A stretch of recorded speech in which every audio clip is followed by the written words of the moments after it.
proximity we make up for in film study, and each and every week we'll be bringing you in-depth film breakdowns from across the pond and the Sooner State. Welcome to On the Shane page. I'm your host, Shane Half. You can give me a follow on Twitter at ShaneHalfNFL. Joined, as always, by BGN's own film guru, Jonny Page. Give him a follow on Twitter at JohnnyPage9. Jonny, how you doing this evening? I guess I'm doing as well as you can be, Shane, the week after a playoff loss. I don't know. We'll get into the game very briefly. We're not going to do a huge stint on it this week because especially when the coaches are not going to be there next year. But yeah, disappointment. I think anger on Monday. I haven't been well over the weekend and I couldn't face staying up to 1 a.m. and getting like 2 hours sleep watching this game. So I made the right decision to not stay up for it, which is very unusual for me for a playoff game. But yeah, I needed sleep badly. And waking up Monday morning, like my initial reaction was just like disappointment. And then as the day went on, it went to anger. Because you don't want to do like the "we told you so" thing. And I know you've had a nice little spat on Twitter with a certain somebody about that, which is always good fun. I'm done. He deserved it. But you don't want to do like the whole "told you so" thing. But it was coming, wasn't it, man? Like, this is what the offense deserved. The offense got what the offense deserved. And we'll talk about it briefly. But yeah, just disappointing because it's so predictable. And the film sucks for this week, by the way. They had somehow won this game. I don't know how we break down this team and try and pretend they were going to win a Super Bowl next week, playing the Bears or the Rams or whatever would have happened. Yeah, no offense to Elliott Short Parks, but I don't have the single clue how you could rewatch this game back on All-22 and be like, actually, Kevin Patullo called a good game. Like, this game was perfect examples from beginning to end of the absolute garbage that he's put on the field all season. Yeah, it was rubbish. Honestly, like that has to be. I just watched the broadcast and I saw A.J. Brown with a couple of drops, so I think it was a good game, right? Like, there's no chance you turned on that film and thought it was good. Yeah, it sucked. And the thing is, I said a couple of weeks ago, like I saw good signs, and we said on air, didn't we? We think the problem is that the good signs are going to go away because they were terrified of turning the ball over. And Hurts' most interesting game of the year was when he threw like 3 picks. Yeah. And because of that, that was obviously like, oh God, don't do that again. My goodness, don't do that because look what happens. And they just didn't do any of the good stuff this week. Like, there was barely anything. Take away red zone. It's like a couple of runs and that was about it. Like, there was barely any of the good stuff at all. So, yeah, we're not going to break down film this week. We're not going to bother going into, because they don't deserve it in all honesty, on offense. But do you want to just talk like big picture about the offense this week and sort of what happened? And yeah, what we'll do for everyone listening, it'll be a relatively quick show because, in all honesty, I don't want to talk OC candidates too much because I hate talking unprepared and I haven't had time to go and study Todd Monken and Cliff Kingsbury, but I've watched some of them this year, so I can give some takes. So we'll do the offensive performance. We'll do a brief bit on the defense because there are some things I want to talk about on the defense briefly because Fangio will be here next year and obviously going forward, I think that's worth maybe a little chat. And then we'll talk some OC candidates. So yeah, what did you think of the offensive game plan in general, except for just saying obviously it sucked, which it obviously did. Hot garbage. I mean, like, just everything about how it's constructed. I mean, I did the film review for Patreon, the pass game review, and so I mean I can start with the pass game, but you know, I think it was the first pass attempt of the game was an RPO with Dallas Goedert as the outside guy on a bunch, and he just can't even get close to where he needs to be at the time Hurts needs to throw the football. To dialing up a play-action shot out of 13 personnel that requires Kylan Granson to run a post and Dallas Goedert to beat a cornerback on an out and up, as if Dallas Goedert has the speed. Like, even if that corner bites on the out route, how's he not going to recover on a 50-yard pass, a vertical? Like, to your first 4th down when you line up an empty, and the only thing you do out of empty is run with the quarterback or throw a slot out to Devontae Smith, and the 49ers go cover 0 blitz, and you don't have one route to the middle of the field. It's just curls with the out route, and the corner sits on it. This was the thing I think that they sat on. This is what we're going to pull out in the playoffs. We're going to put Devontae Smith in the backfield, and that's cool. Except all 3 times he was in the backfield, it was just an immediate flare out pass. Like, you never ran an angle route. You didn't run a route tree off of it. To running curls to the sticks on repeat on 3rd downs, and a lot of times doing that out of empty so you could get double chips against the worst pass rush in the NFL, 32nd in sacks, 31st in pressure rate. So you could get double chips to run 3 curls to the sticks. I mean, the perfect example of everything comes when you get that holding on Darius Cooper on the Jalen Hurts run, which I think was a pretty weak holding penalty, but you end up at 1st and 20. And so on 1st and 20, you run a 5-yard hitch route to Dallas Goedert, and it ends up incomplete. And then on 2nd and 20, presumably they were trying to get into 2nd and 15, let's hand the ball off to Will Shipley range. It's incomplete, so they just run it on 2nd and 20 anyways, get to 3rd and 13. And then on 3rd and 13, they double chip, run curls to the sticks. Like, it was just stuff like that all game. To the point, you get to the final play of the game, and I'll stop ranting in a second, but you get to the final play of the game, and everybody's talked about it being 4 verticals against quarters. Okay, I'm sure everybody's heard that. The one four verticals is a cool route concept because it on the chalkboard has a way to beat every coverage but one, and that's quarters. And so the 49ers had played quarters or cover 6, which is quarter, half, on almost half of their snaps for the game. And they had done it on 6 out of 9 snaps, I guess, at that point on the final drive. And so for you to, first of all, burn a timeout, which is a terrible process, it ensures you won't get the ball back if you fail, to then call 4 verticals without a check for quarters. Like, literally all you have to do is scissor the guys, have them cross each other instead of running straight up the field, and that messes with quarters. It gives you a chance. To not have anything built in to beat quarters, which was their most frequent coverage in the game.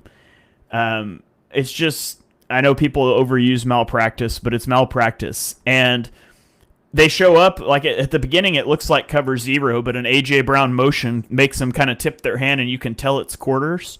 Well, why didn't Jalen Hurts check out of the play? Because there were 3 seconds left on the play clock. Because even out of a timeout, you couldn't get to the line with time to check into something better. And so you have to force a throw into triple coverage. Doesn't work. You lose the season the same way you've lost games all season, with horrible offense, horrible design. And, man, I'm so glad that we get to talk about offensive coordinator candidates after this, because it's a change that should have been made in October, as I've been saying for months. Yeah, how hard do I want to go? Do I have one final rant? Have I got one final rant in me for this year? Let's just say big picture that I don't want people to lose jobs. Like, I don't. It's a business. The idea they're going to keep him around, by the way, we'll talk about at the end, is utter nonsense. I don't want him anywhere there. Like, shut up with that crap. Like, that really annoys me, and we'll talk about it at the end. He wasn't very good. He deserved to lose his job. He should have got ages ago. Everything I read about him in the media is rubbish as well. He says nothing of any substance in press conferences. He doesn't ever seem to take any accountability for what the offense is doing. And the idea that he's going on, like, speaking to Ryan Fitzpatrick, like, people don't know how hard my job is. I'm like, shut up. You get paid good money to do a job. We all do in life, and you sucked at it. And that's life. I've sucked at jobs I've had in the past, and I haven't kept them, and I deserve it. And he doesn't deserve to keep it. Like, I'm not even going to bother talking about the last drive, because it's actually bored me. I think too much has happened on the last drive. Like, I feel like there's been so much focus because of Kurt Warner being a bit of a what's the word when you're not... Contrarian. Yes, being a contrarian. And because of, like, I think so much talk on the last drive, there's been so much obsession with it. So screw the last drive. Like, let's just talk big picture. Like, Grant Calcaterra in this game played 20 snaps. He pass blocked for 5. He run blocked for 14. He ran 1 pass route. Like, that is inconceivable to me. Like, he is no good at blocking, and he can run routes. That is total malpractice. And I said this in the article, and I feel mean saying it, but they feel like idiots who watch teams do stuff and go, oh, that's cool. That's not how football works. Like, anyone can run a play. First play of the game, they motion A.J. Brown into the box and they go condensed. Why? Because that's what the Rams do. And that's what the 49ers like to do. And A.J. Brown doesn't even block his guy. And the guy who makes the tackle is, of course, the guy that A.J. Brown is meant to be blocking. And all you had to do was literally run the exact same play and leave AJ Brown out wide. There is zero benefit to motion him into the box except for like, well, other teams do it, condense the front, blah, blah, blah. The whole thing pissed me off this week. Like, I've defended him a little bit of late. I've tried to look at positives, and I really have when Hurts had that bad game, and it wasn't just me, because I looked at that game and I said it on my Discord. I said, the Eagles might fix this, lads. And then I heard Greg Cosell come out and said, oh my God, this was a good game plan. The stuff is there. I'm sick of the Hurts stuff about he can't do X, Y, and Z. I tweeted this earlier on, but the 49ers' first touchdown, there's a motion, there's a fake toss. Brock Purdy throws the easiest quick slant of all time. And if you're telling me Jalen Hurts doesn't want that because it muddies the picture, just like, shut up. No, it doesn't. Yes, he may not want motion all of the time. He may have certain things he wants. That's perfectly okay. But the idea that he can't throw a quick slant because they might motion the ball into him, like, or motion the ball away from him, is just utter nonsense. They ran a 13 personnel play action shot, or AJ Brown's going nothing. Dallas Goedert doesn't know where he's running. He's running a wheel, and Jalen Hurts thinks he's running a wheel, and he's running a corner route, and he just throws the ball to no one. There's so many bad plays. They go empty in this game. We've called for empty, right, all season long. All season long we've called for empty, and yeah, sorry, I'm looking at someone commenting about Nate Trice being contrarian. That's because certain people don't want to blame coaches, they want to blame Hurts. I get it, they want to be contrarian, like, in the nicest possible way. I can't be bothered to acknowledge those opinions anymore because I've watched this team all season long. I've watched every play more than once, and I've watched the Eagles offense with Hurts for 5 years, and this year sucks more than any other year I've watched. The Brian Johnson stuff was bad, but that was a complete failure against the blitz, and Hurts owned that and got better. But every time the Eagles go empty, they're really good at it. If you go too high against the Eagles' empty coverage, or against the Eagles' empty package, what do? They run the QB draw. So the 49ers predictably went, well, screw that, we're blitzing it. We're blitzing it every time you go empty. So therefore, you have got basically cover zero, every man free, run a pick route, run a slant flat, run crossing routes, run mesh. You've got everything you want. And they run a quick out to Devontae Smith. And you could say Devontae Smith loses that route. He does. So what, we're going to blame Devontae Smith now? Devontae Smith's not a good route runner. Like, because he loses? No, because the coach put him in a crap situation. Coaches are meant to make people's jobs easier. This offense does nothing to help their players out. It leaves them to dry. When they get single high coverage, they chuck it deep to AJ Brown and go on AJ, do it, go on. And guess what? AJ Brown's not as good. Like, we've seen it this year. I like AJ Brown. I think he's got value. I think he'll be back next year, despite what people say, because the cap isn't great for getting rid of him, and I think him and Hurts have sorted it. Make him a big slot, throw him some quick slants, give him some quick outs, quick ins. He can run routes, he can create the yards after the catch. He might not be able to just simply destroy a single high man coverage like the god he was the past 3 years, as arguably the best receiver in the league. And when they haven't got that, the coach is like, oh my God, what do we do now? AJ Brown's not winning vertically. I'm like, all right, we'll do something else then. Yes, they dropped a few. Yes, Devontae Smith dropped a few. Yes, AJ Brown dropped a couple. But 1 or 2 calls doesn't make the coaches right. Yes, Landon Dickerson has sucked. Yes, Cam Jurgens has sucked. Your job is to move around that and try and find ways to do things differently. For example, run a screen pass. Look at Cam Jurgens in space in this game, Shane. On that one screen. Oh my God, Cam Jurgens can run down the field. That's who he is. Stop running outside zone and asking him to make impossible reach blocks all year. Like, so many things annoyed me about this game. So many things. They ran duo like twice, and both times they ran it, it was good. They ran outside zone 7 times for 13 yards, and it was bad every basically time they ran it. Take away the one big run they had on like the first run of the game because the 49ers can't set the edge, and they had like, 25 carries for 77 yards Barkley had. I watched this 49ers defense quite a lot for the preview, and they suck. Robert Saleh does not suck as a coach. They have got not enough talent on defense. They have no pass rush whatsoever. They can't hit a QB. Jalen Hurts was kept clean all game long. That's all any offensive coaching staff wants. You keep your QB clean, you should have a decent passing game in this league. And they did nothing. It drove me insane. What did the 49ers do? 74% zone coverage rate. What did they do? Play split safety coverage, and it stopped them every single time. When they went from play action, they had some success, but they barely used it. The early down run game was an absolute disgrace. They can't beat split safety zone coverage, and I think what really annoyed me was it's a bad defense, and I know it's a bad defense because I watched it a lot, and the amount of coverage busts they have this year, and they've got new players, just really annoying. And final thing I'll say, but I'm done. I actually don't want to talk about the offense anymore. Genuinely, I'm out. Is all this stuff like Jalen Hurts doesn't want to run anymore. All right, people just repeat it. They repeat it. They ask Jalen Hurts in press conferences, and as far as I'm aware, he's pretty open and honest. And maybe he's a complete two-faced liar. And when they tell him, why don't you run anymore, he goes, coaches don't call it. I don't know. But they didn't call the QB run game all year. The biggest schematic advantage the Eagles had, actually I've got one more point after this and I'm shutting up. The biggest schematic advantage the Eagles had all year was a QB run game, and they didn't use it at all. They ran it once in this game and it worked. There was a stupid holding penalty and they don't do it again. And I'm like, are you kidding? It worked. Can I give you a context on your play action point? Oh, yes, go. And then I've got one thing and then I'm out. Okay. The Eagles, 7 play action attempts in this game, 0.488 EPA per attempt. The Eagles, 28 non-play action attempts, negative 0.238 EPA per attempt. That is a swing of what? That's a swing of almost 0.7 points expected per pass attempt. So, sorry, go ahead. No, you're right. And I was going to mention that we mentioned that earlier on. The QB run game, nonsense. If Hurts doesn't want to be a runner anymore, all right, change the way you run the offense. Completely change the way you do it, and possibly change your quarterback as well, I'm just going to be honest with you. Because Hurts has to run the ball a little bit. I'm not talking 15 carries, Shane. I'm not talking Justin Fields because he can't throw the ball. 7, 8 carries. He doesn't need to get hit every play. They actually ran QB counter bash once as well in this game. Did you notice they did that? It was a give to Bigsby, right? And it worked. And Bigsby didn't cut it upfield. The hole was there. But it worked. The hole was there because they got dragged out by the quarterback. They ran, and the final thing I'd say is they ran dart once in this game, or twice maybe. Jordan Mailata pulled, and I was like, oh my God, they've got it in the playbook there. It's there. It's been all year I've not seen dart. I've been like, well, they're going to run dart again. They got Jordan Mailata. Did you see what happened on that, by the way?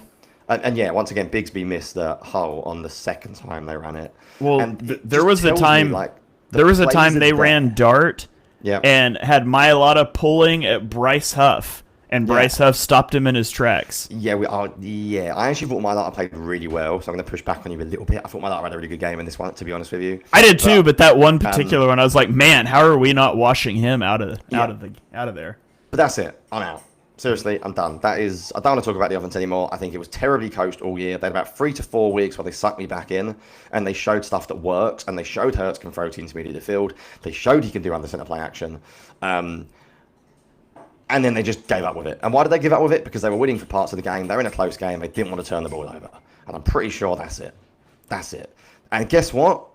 If A.J. Brown catches a ball in the end of the game, Devontae Smith catches a tough one, maybe they win. And they go into next week going, oh, good job, guys. Well done. Really good. It was crap. They deserve to lose. In some ways, I'm glad they lost. And obviously, I'm not as a fan. But they didn't deserve to get through. This offensive staff, if the idea that Patullo could come back because they won this game would have been like just complete nonsense. And we'll talk more about the OC very briefly long. But they deserve the criticism they're getting. I don't want to hear any like sympathy, like no one listened to me. Just rubbish. Rubbish all year. And I don't want to talk about it anymore. And anything I do for Patreon this offseason where I'm looking at the offense, I'm going to try and evaluate players somehow without getting mad about this scheme again, because I don't want to watch it again. Yeah. Yep, that's it. That's all I've got. If you want the past game review, and I think I'm biased, I think it's worth watching. It's on the Patreon. You can go see a lot of that stuff play out. And I do think, like, if you haven't watched any of the past game review, if you're out there and you want to join our Patreon, we're going to have a lot of cool off-season content. I think this one past game review perfectly encapsulates all of the issues in the drop back passing game. So it's a good, like, primer on why Patullo lost his job and what we're going to be looking for moving forward. So, you said you wanted to talk some defense before we get on to the offseason? Really briefly, I think you and Philly want to be GM smashed it on the post game because he nailed it in one in terms of Fangio's coverage. Only thing I want to say is that I think Kyle Shanahan is amazing, and I think we all know that. A lot of people don't like him. He's rubbish in game management, but Eagles fans getting in their high horse about Shanahan not being very good because of his game management. Unreal offensive designer, right? Fangio has wrecked him 4 times out of 4, and I think it was only fair that he was going to get one back on him. And it's just worth thinking, because Fangio's here next year. The defense will probably be quite similar. I hope they study the way they coach this game, because I really don't think they did a good job defensively. Not individually as much, but schematically. So I won't go into too much detail. We're not going to do a huge amount of film, but I think if I could give, constructive feedback for fans to think about, and something I want to see in the offseason, is when George Kittle went out, this offense had very little. And I don't think they handled McCaffrey particularly well. I said this on a film thread earlier on. I think if McCaffrey was a wide receiver. They'd have been a lot better against him. I think the fact he's a running back, I think messed with Fangio a little bit. And they played so much free match.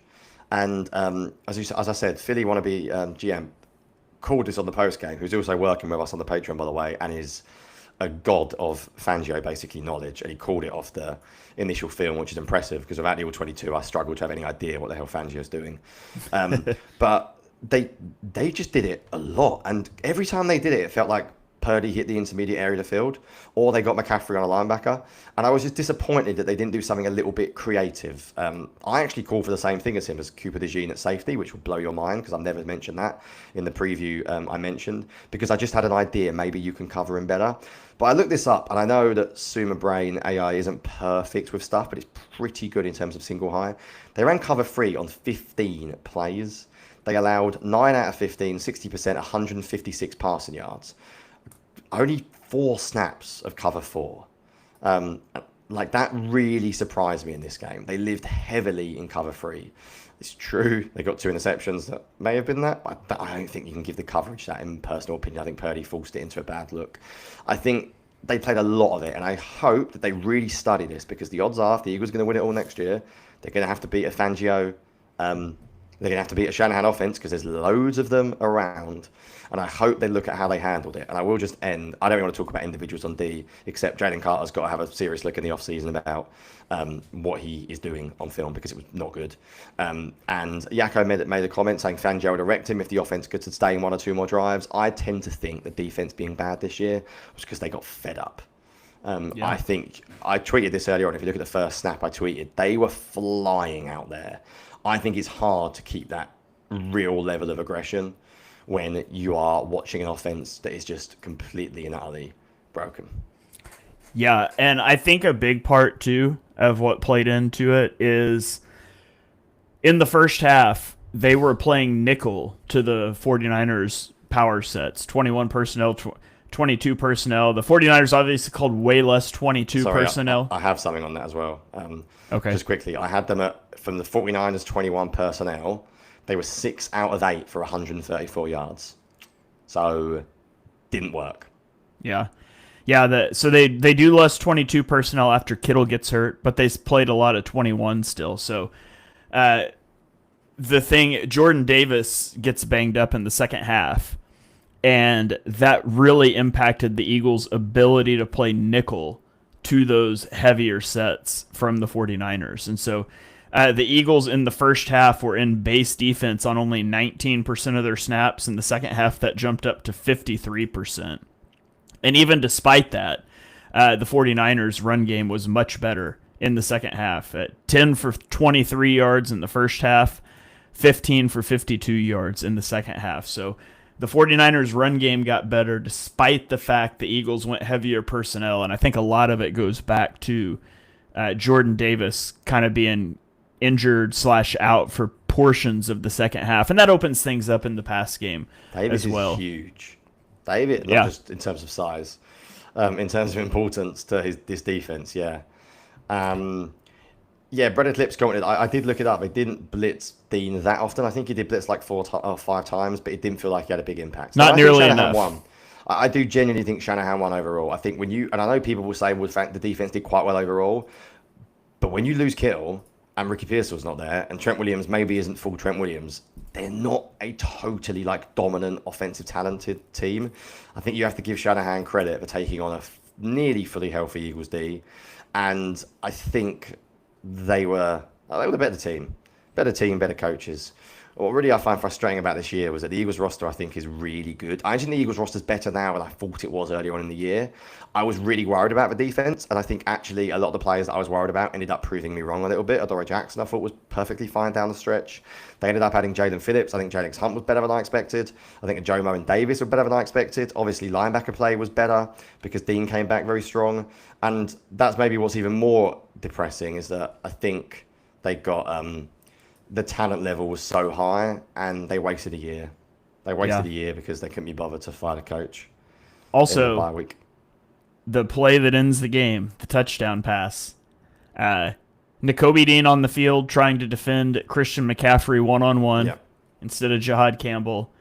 Jalen Carter, they run a stunt for Jalen Carter, and he ends up pancaked. He's miles off it.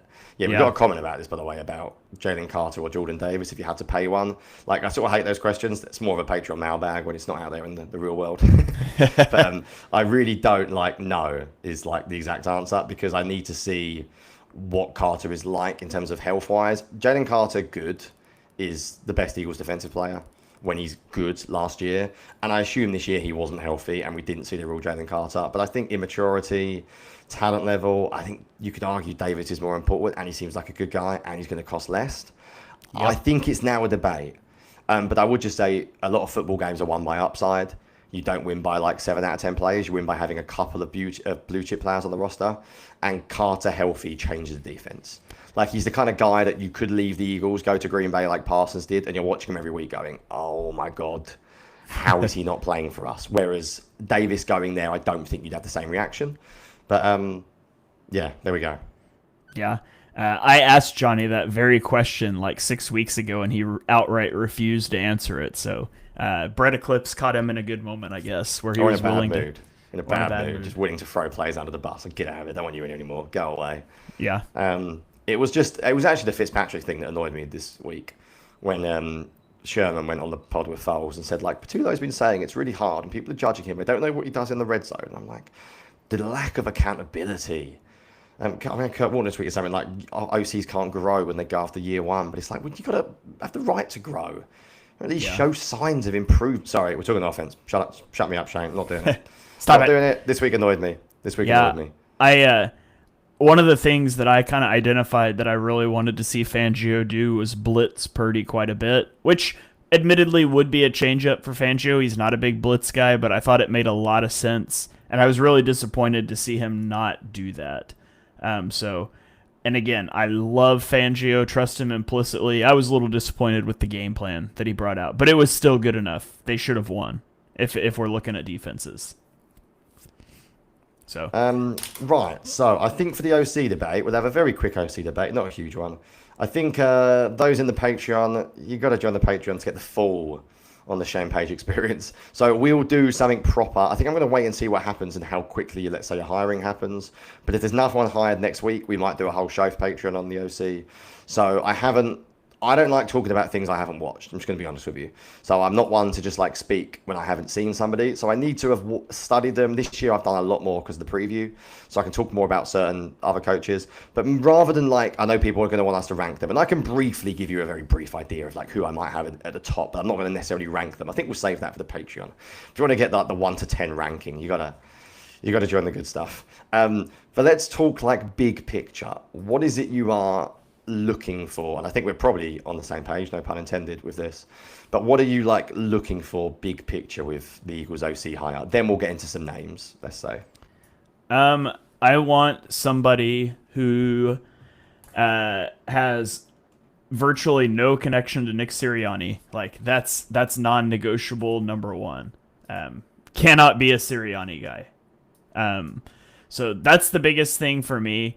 And then I want somebody that their scheme involves the QB run game, which that can be a little bit tricky because some coordinators, like, they'd be fine with that. They just haven't coordinated a mobile quarterback. And so I need you to be open to QB run game, even if you haven't done it. But like if you've had a semi-mobile quarterback and never used the QB run game, I'm probably out on that. So I want somebody that will use the QB run game. I want somebody that will use motion with a purpose, build in answers and plays for multiple fronts, multiple coverages.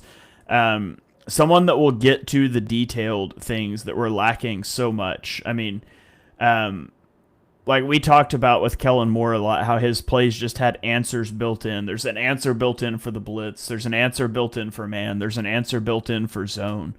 I don't need you to be like a Sean McVay level of schemer, because that dude's getting hired after a year with this personnel. But I just need you to have answers built in a plan and know how to cascade, sequence plays and build things off of each other instead of having all of these random little silos that your offense fits up in. Like we're going under center, so this will be a run play. We're going into 13 personnel, so this will be a play action shot play. Like, those are the sorts of things that I need to not be around anymore. I was trying to find, I tweeted something about the Eagles splits for the year, and I can't find it now, just based off of their personnel. Maybe it was actually in the Patreon and not something I put on Twitter, but oh no, here it is. Like, this year, the Eagles ran the ball 35% of the time from shotgun and 78% of the time when they weren't in shotgun. Like, you can't be that siloed. They ran the ball 77% of the time when they were in 13 personnel and 32% of the time in 11 personnel. Like, you can't be siloed and tip your plays like that. And so, honestly, I want somebody that's not a buffoon, and I think the offense will probably be fine. And I want somebody that will coach Hurts in areas that he is maybe not as good at and push him into that. I don't think you're gonna bring in I don't think you're gonna be the Mike McDaniel offense next year, where everything is play action timing routes over the middle. Like, that probably wouldn't go well because it's probably not Hurts' strength. But I think you can't ignore it and just live outside the numbers. And so I want somebody that'll coach Hurts hard, have a good relationship with him, work in those aspects. And honestly, after seeing the run game this year, it might not be bad if they've got some background in coordinating the run game too, because I'm not sure I trust Stoutland there anymore either. Yeah, sorry, I'm similar. So there's a couple of differences. I'm not that fussed about a guy getting poached after 1 year, and I know that's really unfair, but I sort of feel like unless the Eagles are going to blow up the whole organization and Sirianni and the way they do things, if you've got a CEO, head coach, sometimes you've got to just accept that. And I know it sucks, but ideally you get like a good guy who then has a really good QB coach, and if the OC goes, the QB coach gets promoted, and you can sort of work through that. Like what they tried to do this year, but it was a little bit different because Patullo wasn't a Kellen Moore guy. Patullo was a Sirianni guy that was already there. Kellen Moore was just like an outsider, wasn't he? Kellen Moore didn't bring like a whole host of staff. It was still Stoutland. It was still Patullo. So it's a little bit of a different situation. I want someone to take complete control. I want something new. I want someone that's not a Sirianni guy at all. I want Sirianni to become more of a CEO type, overseeing the whole field. I am not fussed schematically massively, and we'll talk about some names. I'm not sure. So there's sort of like two camps. The way the NFL is going at the moment is big under center, like Seahawks style, Bills style. I'm not sure that suits Hurts as much, maybe, as some quarterbacks. So I think maybe leaning into QB run game, some RPOs, might make sense, and I'll talk about some of the names for that in a bit. I agree with you. I think run game wise, I want someone who's got experience in run game. I ideally want someone who's got experience in QB run game. I think they've got some big names on this offense, and they might do next year. I don't want an unknown nobody. I don't want and I'm not naming names again. We'll do more of that on Patreon. I'm going to have a read over the next week of specific names. But I don't want like a QB coach for a year because he's been with McVay. Because McVay's a freak and he's extremely good at his job. And the idea you just hire McVay's QB coach and they're instantly McVay probably isn't true. I'd like some play calling experience. I'd like some personally. I'm not that fussed about a sort of new up and coming who's never called plays before. I think I've seen a bad offense this year, and I want a little bit more experience personally. And I'll get into some of the names later on, and you can go lots of different ways schematically, but that's where my head is at the moment. I want someone that's a bit of a feisty guy who's going to coach Hurts and tell Sirianni that no, this is my gig. And ideally someone who's dealt with stars as well, like AJ Brown, run game, and there might be reasons why they failed in other jobs. But yeah, I'm not like going down the route of I want a Shanahan guy. I want outside zone, boot action. Let's get Stefanski in here. Under center, heavy power based. I'm not really like that. I think I'm okay as long as they can suit the personnel they've got in front of them. And the reason why I don't like hiring sometimes for that is because we don't know what the personnel's going to look like next year. We don't know. So it's not always easy to say, let's pick a coach for the personnel currently, because AJ Brown and Dallas Goedert might not be in next year. Lane Johnson might not be in next year for all we know. So I think if someone gets poached after 1 year, fine. Can I also say, Shane, if I'm honest with you, let's say they have a really good young OC or someone who gets poached after a year and he's that good and he runs the whole offense, maybe you fire Sirianni at the end of the year and you promote him. It's not impossible. The Bucs should have done it with Liam Cohen. It's happened before recently, hasn't it? Who was fired as a head coach and then they gave it to the coordinator? Lions maybe could have done it with Ben Johnson, but that's harsh because Dan Campbell has done really well in creating that culture. Wasn't there a team that fired the head coach to promote a DC or an OC? I don't remember. Seahawks possibly should have done it with. Not Seahawks. Where was Mike McDonald at? Ravens? No, they're Ravens. They couldn't really do it. It's hard. But I don't think that's completely off the table if they get someone really good. I don't think Kellen Moore was that level of good. I know people love Kellen Moore now because the Saints were good, but that offense wasn't brilliant all year either. So I don't think it was like we must fire Sirianni to promote Kellen Moore. Do you want to very briefly just get into some of the main names? And again, Patreon is where we'll do a proper breakdown. I'm going to dive into some stats. I'm going to watch some film. Is there anyone that like jumps off the page? You don't need to rank them. Just anyone that like maybe positives and negatives of some of the names that we're hearing, and then we'll get out of there. Yeah, I think the 4 names I've heard most. I've got 4 as well. Commonly, are Brian Dable. Yep. Mike McDaniel. Yep. Cliff Kingsbury. Yep. And Todd Monken. Yeah, Todd. I was blanking. Todd Monken. I guess 5. I've also heard Scott Loeffler thrown around a lot. Oh no! Don't do it. They lost their chance. Should have given him the reins in October. Yeah. Should have given it the reins in October. That ship has now sailed. If he wasn't good enough to take over this year, he's not good enough. And I don't mean to be rude to him. He could be brilliant elsewhere. Just we can't take that risk. I'll say this. Can't take that risk. I'll say this. I think he was. I think he probably was. Probably will be. But I'm not willing to risk 2026 Rams a QB coach. On a probably. This is what I mean, Shane. Maybe he becomes the OC next year. Then if your up and coming guy gets fired after a year, another year learning. So I'm not saying no, but yeah, he can't do it next year. He's not getting an OC gig anywhere else this year. No. Based off of this, this is where I said the Eagles made a mistake. They should have had 2 months of him calling plays under their belt now so they could make an informed decision. But you can't go to Scott Loeffler now. So he's off the table for me. Of the other 4, I like 2 of the 4. I like 2 of the 4. Different ones to me. Huh? You might like 2 different ones to me. Who are the 2 you like? I like Kingsbury and I think Monken the most. Okay. I haven't ranked them. We're the same. We like one of the same people. You don't like Cliff Kingsbury, do you? No, not at all. No one likes Cliff Kingsbury except me. Yeah. I think Cliff Kingsbury might be like the perfect fit. To me, he's the easiest fit for Jalen Hurts. Yeah. He's the easiest fit. And I think he's good enough to get a job the following year, so you can promote Scott. Which would work perfectly because he will suck the second year anyways, so you might as well get 1 year of him and get him out of there. Washington were all right this year on offense, considering the talent and how bad they were. I was looking at their yards per play. I think they were like... I'm checking this now because I'm going to sound like an idiot. I remember I watched Washington for the preview, and I thought schematically they were quite good. They were 12th in yards per play this year, Shane. 12th on offense. With a terrible Jaden Daniels, Marcus Mariota, Deebo Samuel trying not to get injured. And even more importantly, 5th in yards per rush. 4th in rush yards per game. Name their best running backs. They really struggled to throw the ball. Well, guess what? Jaden Daniels wasn't very good. And what's his name as well? Marcus Mariota was not very good. So, yeah. I'll just go briefly 3 to 4, and we'll save the others for Patreon, and I'm not ranking them. And yeah, Stefanski we'll have a look at. I know there are some other guys like the Rams, McVay tree. I'll wait and see on them. But I think Kingsbury's the obvious fit in terms of what Hurts does, easiest transition. I think Martin McDaniel will be unbelievable for run game. It might be terrible for Hurts. Might be too much RPO, might be too much quick game, too much quick release stuff. I'm not sure Hurts has got it in his locker, but he would challenge him hard. Monken's probably the easy one. And whether he'll even go for a head coach straight away, who knows? I think he's probably the perfect fit in many ways. Dable is the wild card.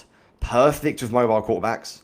Had Josh Allen, turned him around. Daniel Jones and did all right. And obviously last year when Jackson Dart wasn't running headfirst into helmets, he was doing quite well at coaching him. Incredibly fiery, which is a nice word for saying he's a bit of a knob at times.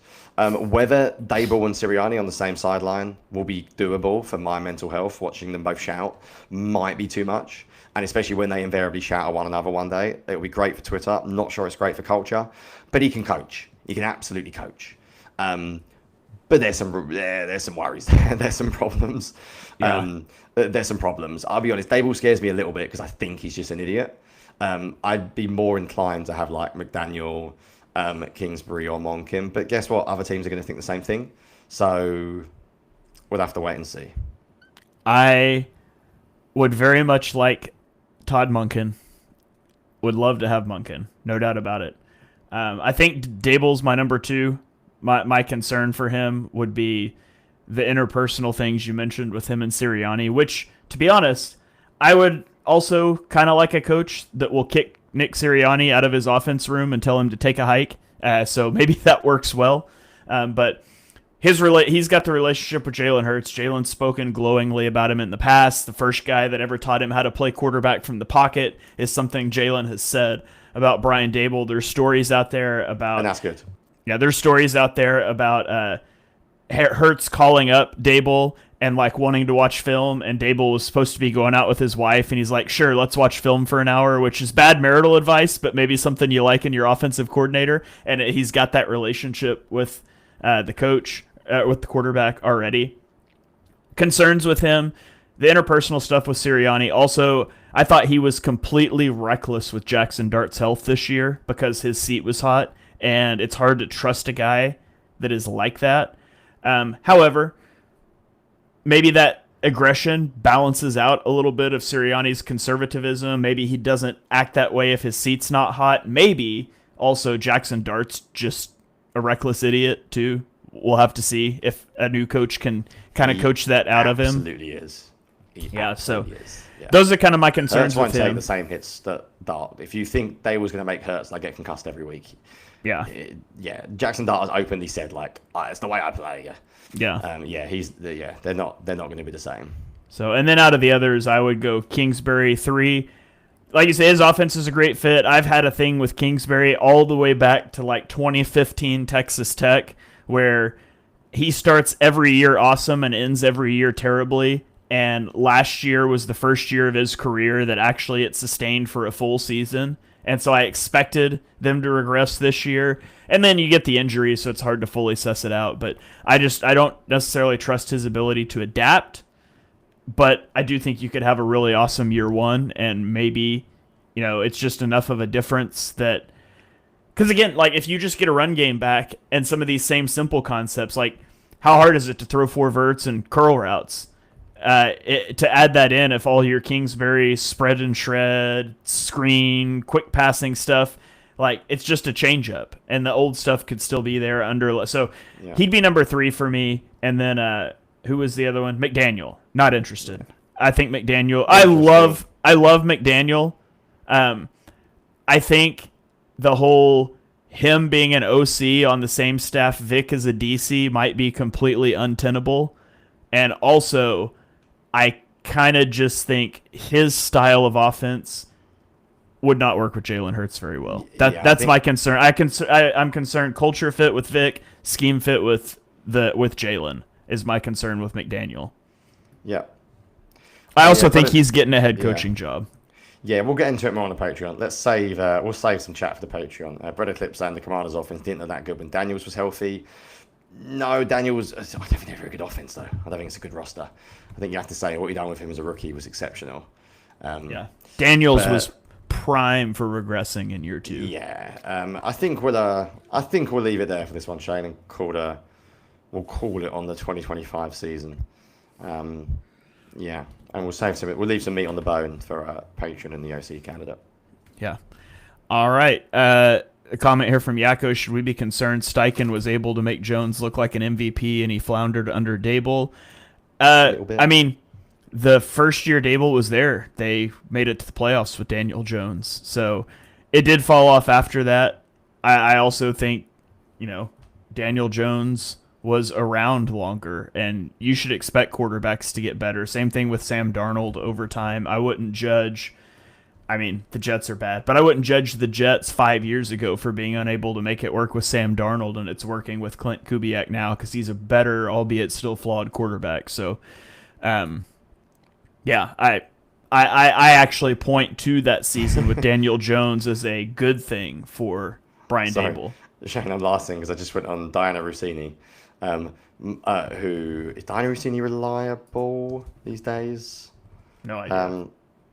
Anyway, she just tweeted or put something because Underdog's posting saying Mike McDaniel, Brian Daboll are at the top of the Eagles OC. Yeah, the two we just said we probably wouldn't go for. I'm good with Daboll. I think I have some concerns, but overall, I'd be good with that one. McDaniel, I just have a lot of concerns. I just think he's a dick. Yeah. I like rooting for people I like. He just, when they played the Eagles, I remember when when we played the Giants this year, and the Jalen Hurts fumbled on the, what do you call it?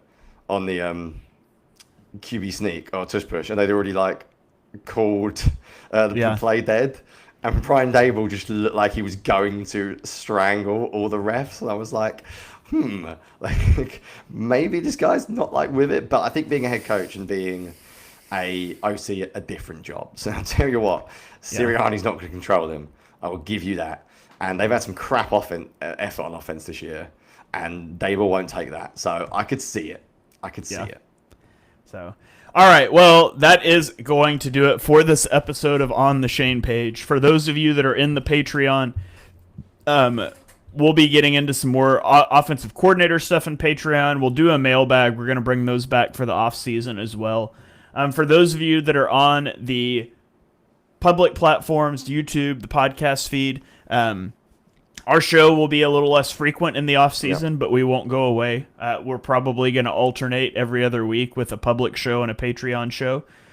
So if you enjoy our content, the off season's still a great time to join. We're going to be chatting in the Discord all the time. We just brought on a new guy that's a Fangio expert and into run game stuff. We're going to be putting out videos and football 101 teaching type content in Patreon. So come hang out with us there. You can get a free 1-week membership of any tier, and you can also get a 10% discount with an annual membership. If you want to check that out, we have tiers at $3, $5, and $7 a month. So a cup of coffee or two, and you can support the content that we make and hopefully learn a lot about football along the way. So I would really encourage you to check that out. Next week, our show will be on Patreon, so you won't hear from us in the public feed, but we'll probably be back the week after that, and that'll kind of be our pattern through the off season. So, Jonny, anything you want to plug or mention before we get out of here? No, just sort of that, I guess. I'm still doing the BGN stuff as far as I'm aware. So I'll be hitting free agency and the draft huge, or a lot, I should say. That sentence doesn't make sense. I think Patreon this year will be where I grow. Basically, what I will be doing is articles will be on BGN and all film stuff for me will be on Patreon. Free agency will hit hard when players are signed, film reviews. I'm looking forward, actually, to a little bit more of a break for draft season because when they get to the Super Bowl, that is so condensed. I think Patreon's where we're going to have a lot of stuff. I think that we'll keep the public feed going. I want to get some interviews on the public feed, like get some maybe guys talking around the league, the kind of stuff we can't do on the Patreon as much. But I think a lot of the film stuff, for guys that like the film stuff, player analysis, and also just a bit more fun. And if you don't want any content on the Patreon, and you don't even care about any extra videos, and you're listening live now, just be aware that me and Shane are literally going to talk off air the second this ends. This stuff does take time. There's a lot of stuff that goes into it. So if you just literally want to support us purely to keep this show going or keep us doing this for as long as possible, please do. Except for that, I'll be around all off season, as I'm sure you would as well, in multiple platforms. So there'll be plenty, sadly, of us still to talk about. But at least you won't be talking about Kevin Patullo's offense anymore. Woohoo. Thank God. Yeah. Yeah, did you see my tweet that I put out when they announced the news yesterday? Yeah. Yeah. I clipped up the first 30 seconds from the first Wicked movie when the guy's running through the field of flowers, ringing the bell, saying, good news, the Wicked Witch is dead. I had a good laugh about that yesterday. But anyways, that's going to wrap it up for this episode. Thank you for those of you that have joined us on live shows throughout the year. Again, like Jonny said, we'll be doing stuff publicly, but a lot of the film stuff will be in that Patreon. So come check that out. Hit the subscribe button on the Eagles Pinpool Network. That helps us out as well. We appreciate you guys very much, and we will catch you next time. Go Birds.